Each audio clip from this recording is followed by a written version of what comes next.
Doctor Faustus एक विद्वान था और विद्रोही भी।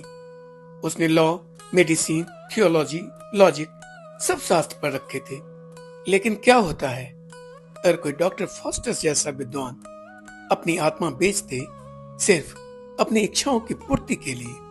क्या थी डॉक्टर फास्टस की अधूरी चाहत?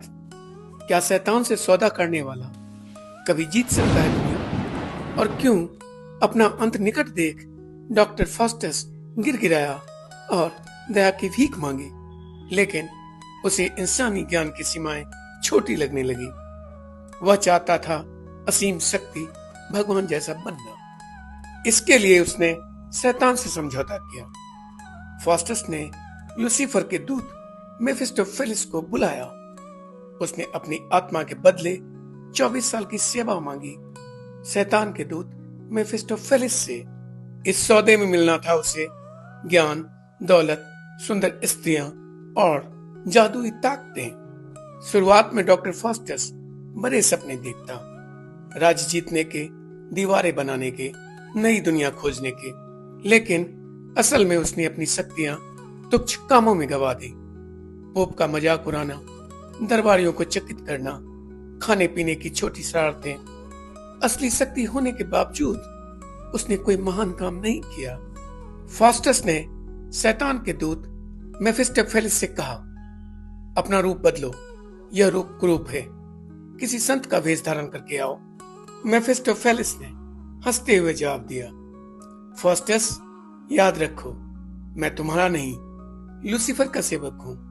मैं वही करूंगा जो वो आदेश देगा। तुम सोचते हो तुम हमें आदेश देते हो, पर सच यह है तुम पहले ही लूसीफर के अधीन हो चुके हो।